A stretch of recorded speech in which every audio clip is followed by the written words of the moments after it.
Report में अभी जो कमेंट्स किए गए थे वो भी आपके सामने रखे। सबकी भावना आपको मालूम पड़ी।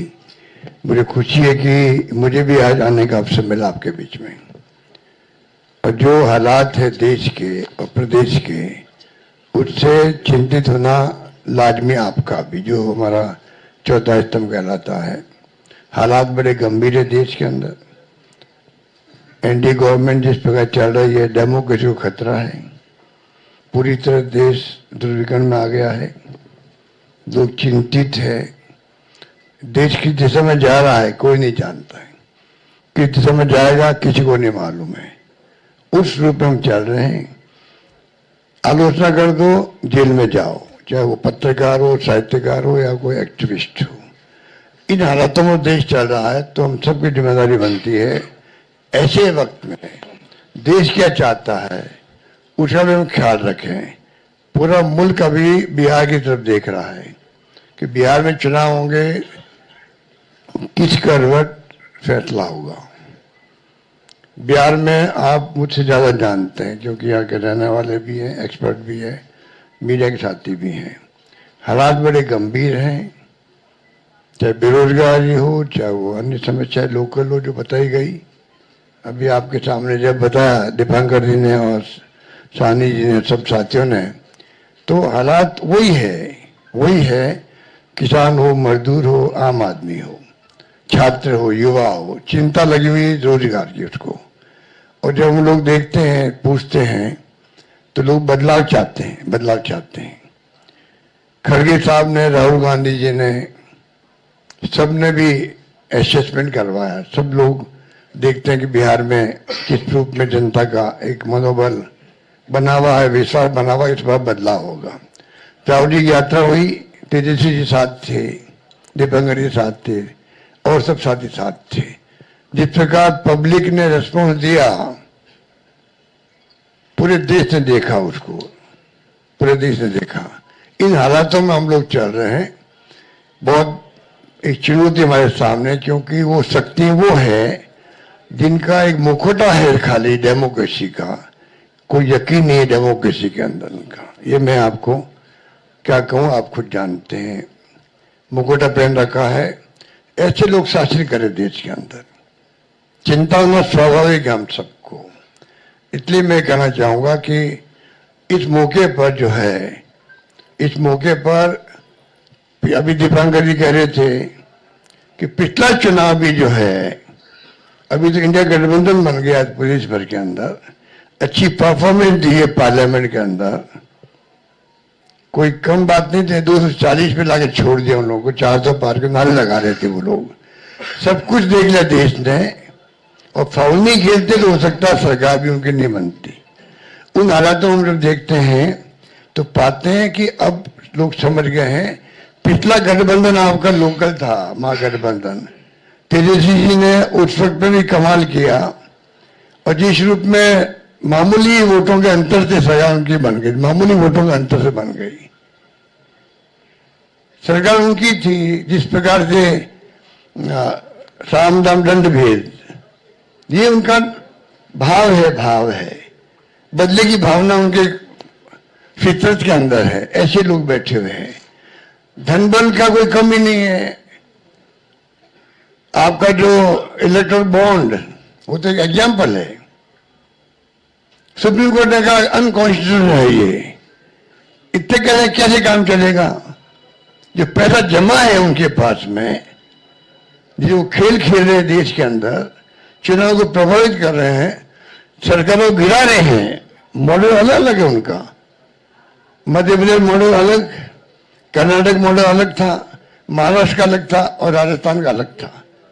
राजस्थान उनकी दाल नहीं गली, इतना ही फर्क है। आप सबके आशीर्वाद से हमारी सरकार बच गई और 5 साल हमने शासन किया। उन्होंने कमी नहीं रखी थी सरकार गिराने के लिए।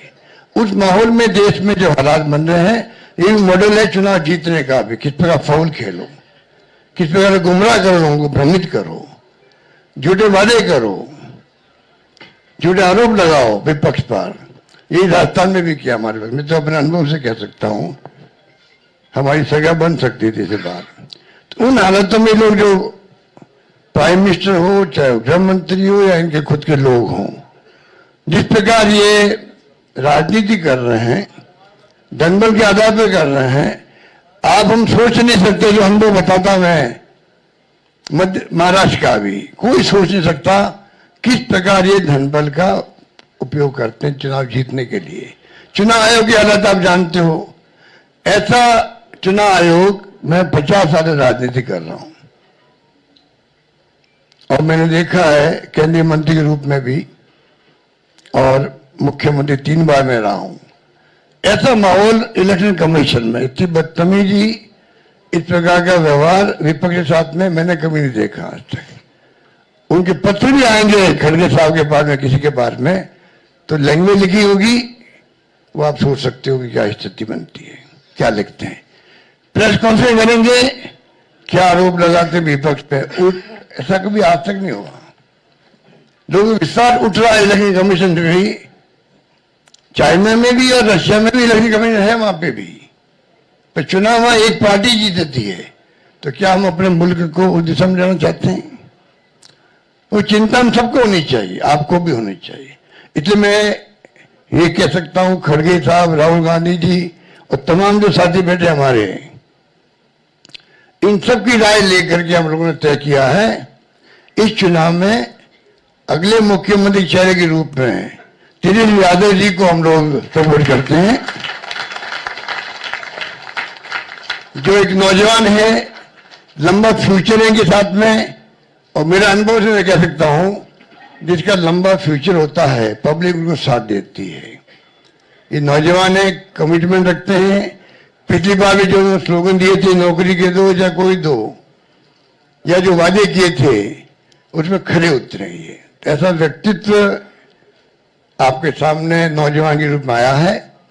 सोच समझ के सबने फैसला किया है। ये नेता के रूप में उत्तरंग मैदान में राहुल गांधी जी ने मिलकर जो यात्रा करी थी, बड़ा इम्पैक्ट है। आने वाले वक्त में इनके अलावा राहुल जी भी आएंगे और नेता आएंगे, प्रियंका जी भी आएगी, सब नेता आएंगे।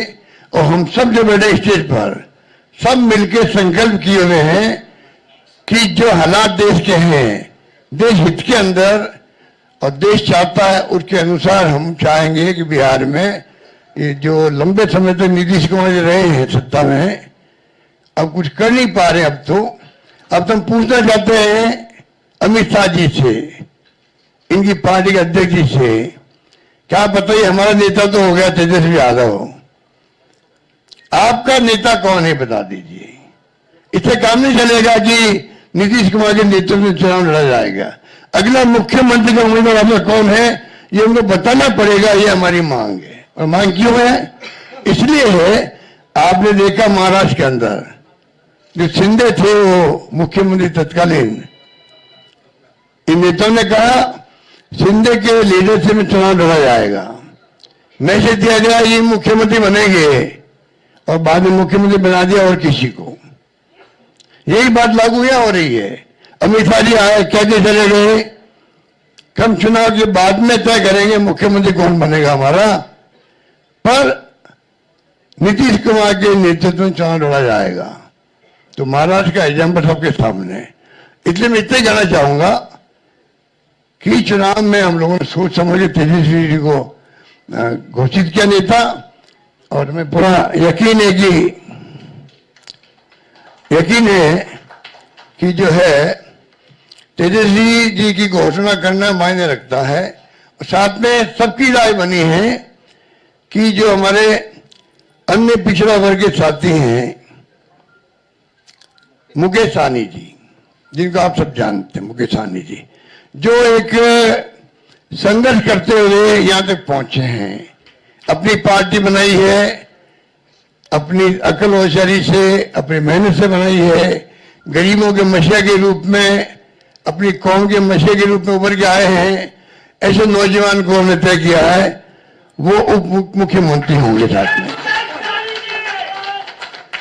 इसके साथ में जो आपके यहाँ बहुत सारे समाज भी हैं, सामाजिक इक्वेशन अलग तरह की है, तो जो अन्य सामाजिक वर्गों के लोग हैं उनमें से मुख्यमंत्री और बनाए जाएंगे, उप मुख्यमंत्री और बनाए जाएंगे।